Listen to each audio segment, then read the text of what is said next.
여러분, 조직에서 진짜 중요한 게 뭘까요? 압도적인 재능? 아니면 굳건한 인성? 이거 정말 오래된 질문이죠. 오늘 이 시간에는요, 이 질문에 대한 답을 저 멀리 고대 철학의 지혜에서 한번 찾아보려고 합니다. 바로 이 딜레마. 우리 모두 직장 생활하면서 한 번쯤은 겪어보지 않았나요? 일은 진짜 기가 막히게 잘하는데, 같이 일하기는 너무 힘든 사람. 반대로 실력은 살짝 아쉬운데 정말 믿음직하고 든든한 팀원. 만약 장기적인 성공을 걸어야 한다면 여러분은 누구에게 투자하시겠어요? 근데 이게 사실 우리만의 고민이 아니었다는 거죠. 놀랍게도 수천 년 전 철학자들도요, 조직과 인간관계의 본질을 꿰뚫어 보면서 바로 이 문제에 대한 해답을 딱 남겨놨더라고요. 자, 그럼 한번 그 지혜 속으로 깊이 들어가 볼까요? 자, 가장 먼저 모든 것의 기초가 되는 바로 우리 내면에 관한 두 가지 원칙부터 짚고 넘어갈게요. 이게 바로 단단한 인성의 출발점이라고 할 수 있겠습니다. 첫 번째 원칙의 핵심은 부처님의 이 말씀 안에 고스란히 담겨 있습니다. 남을 질투하는 마음에서 벗어나는 것, 바로 깨어있음에 대한 이야기입니다. 여기서 말하는 깨어있음이라는 건 뭐랄까, 외부 상황이나 다른 사람하고 비교하면서 흔들리지 않고 자기 마음의 중심을 딱 잡는 그런 능력을 말하는 거예요. 이게 딱 명확한 차이를 보여주죠. 내면에 이런 깨어있음이 부족하면 어떻게 될까요? 아무리 재능이 뛰어나도 결국 질투심에 눈이 멀어서 스스로를 무너뜨리는 길로 가는 겁니다. 평정심을 잃고 결국엔 자기 잠재력마저 갉아먹게 되는 거죠.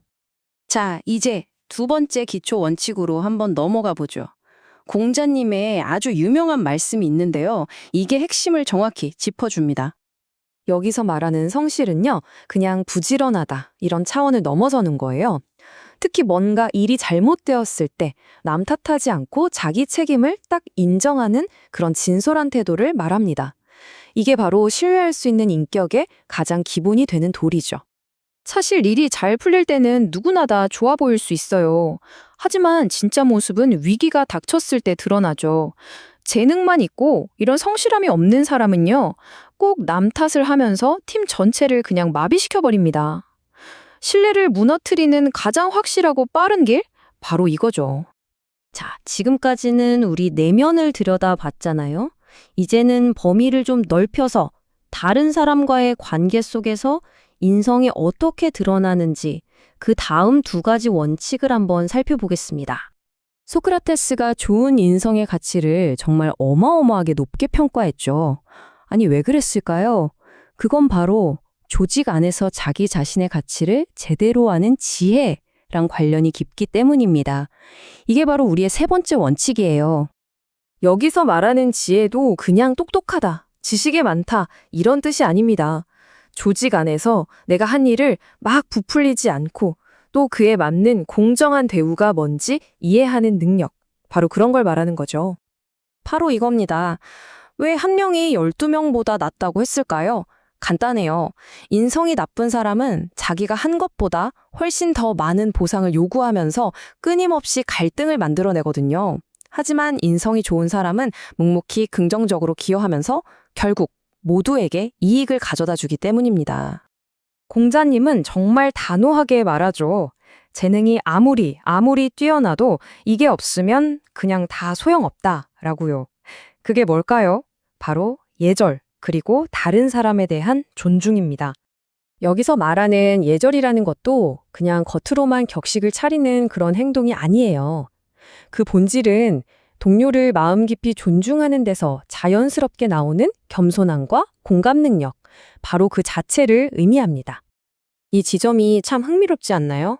교만하고 공감 능력이 없으면 그 사람이 가진 재능이 아무리 대단해도 다른 사람들과의 협업이나 소통이 아예 불가능해져요. 그럼 결국 어떻게 될까요? 그 뛰어난 재능은 그냥 고립되어 버리고 마는 거죠. 자, 이제 관점을 확 키워볼 시간입니다. 한 사람의 인성이 어떻게 조직 전체의 운명까지 결정하게 되는지 좀 더 거시적인 관점에서 마지막 두 가지 원칙을 살펴보겠습니다. 우리가 애써 이룬 성공을 무너지지 않게 꽉 붙잡아주는 힘은 과연 뭘까요? 공자님은 그게 바로 덕, 즉 사랑과 자비라고 말합니다. 왜냐하면 덕이 없는 성공은 그냥 바람 한번 불면 무너지는 모래성과 다를 바 없기 때문이죠. 여기서 가장 중요한 키워드는 바로 지지입니다. 덕을 통해서만 얻을 수 있는 동료들의 진심 어린 지지. 이게 없으면요, 그 어떤 대단한 성공도 절대로 오래 갈 수가 없어요. 맞습니다. 결국 사람은 혼자서는 절대 성공할 수 없는 존재니까요. 자, 드디어 마지막 원칙입니다. 이건 조직의 건강함, 그리고 리더십의 가장 핵심이라고 할 수 있는 정의에 대한 이야기입니다. 리더 한 사람의 인성이 조직 전체에 미치는 영향력은요, 정말 절대적이라고 할 수 있습니다. 공자님이 설명한 이 조직 분개의 과정을 한번 보세요. 진짜 무섭도록 현실적이지 않나요?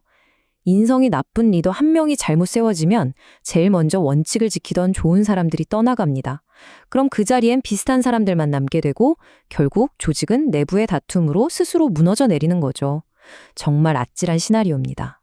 자, 그럼 이제 마무리를 해볼 시간입니다. 지금까지 살펴본 이 6가지 원칙들을 모두 모아서 최종 결론을 한번 내려보겠습니다. 왜 인성이 이길 수밖에 없는지 말이죠. 결론은 아주 명확합니다. 인성은요, 그냥 있으면 좋은 그런 옵션이 절대 아니에요. 오히려 재능의 힘을 몇 배로 증폭시키는 힘이고 협업에 꼭 필요한 신뢰를 쌓는 기반이며 모든 성공을 오랫동안 지켜주는 토대입니다. 한마디로 가장 강력한 전략적 이쯤이라는 거죠. 자, 그래서 오늘 우리가 함께 살펴본 이 고대의 지혜는 마지막으로 우리에게 이런 질문을 던집니다. 다음에 여러분이 누군가의 재능에 투자할 때, 그러니까 새로운 팀원을 뽑거나 리더를 세울 때 당신은 진짜 무엇을 보시겠습니까? 한번 곰곰이 생각해 보시면 좋겠습니다.